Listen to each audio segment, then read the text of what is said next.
বেশি বেশি যারা ইস্তেগফার পড়ে তাদের 5টা লাভ। আওয়াজ করে বলতে হবে কয়টা? নাম্বার 1, মান লাজিমাল ইস্তিগফার জাআলাল্লাহু লাহু মিন কুল্লি দীকিন মাখরাজা। যে সব সময় ইস্তেগফারের সাথে লাজিমা মানে লেগে থাকে আঠার মতো। মান লাজিমাল ইস্তিগফার, যে ইস্তেগফারের সাথে আঠার মতো লেগে থাকে সে 5টা জিনিস পায় জীবনে। চিল্লায় বলেন না কয়টা? 1 নাম্বার, জাআলাল্লাহু লাহু মিন কুল্লি দীকিন মাখরাজা। সব বিপদ থেকে তার উদ্ধার করে কে? আল্লাহ। আমাদের জীবনে বিপদ আপদ আছে না নাই? আছে। কম না বেশি? বেশি। কত বিপদ, কত ধরনের বিপদ। যে কোনো সময় দুর্ঘটনা হতে পারে, রোড অ্যাক্সিডেন্ট আছে না নাই? আছে। যে কোনো সময় গুম হয়ে যেতে পারে, আপনারা খুঁজে পাবেন আপনার স্বজনরা। যে কোনো সময় ক্রস ফায়ারের মধ্যে পড়তে পারেন, ঠিক কি না? ঠিক।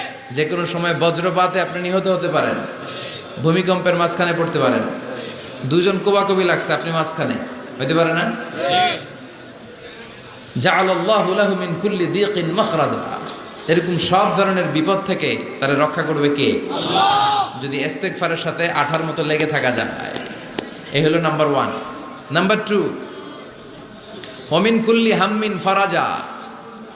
যে সব সময় আঠার মতো ইস্তেগফারের সাথে লেগে থাকবে, আল্লাহ তাকে দুশ্চিন্তা থেকে মুক্তি দিবেন, তার কোনো টেনশন থাকবে না। সুবহানাল্লাহ পড়ে। নাম্বার 3, ওয়া ইয়ারযুকহু মিন হাইসু লা ইয়াহতাসিব। এমন জায়গা থেকে আল্লাহ আপনাকে রিজিকের ব্যবস্থা করবে আপনি কল্পনাই করতে পারবেন না। রিজিক দেওয়ার মালিক কে? কেউ যেটা পারে না, পারে কে?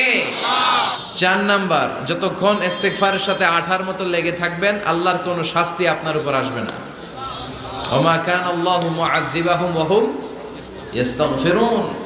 যতক্ষণ আপনি ইস্তেগফার করবেন আল্লাহর আযাব আপনারে পাকড়াও করবে না। না। 5 নাম্বার হচ্ছে আল্লাহ আপনাকে মুস্তাজাবুদ দাওয়া বানিয়ে দিবে। সুবহানাল্লাহ।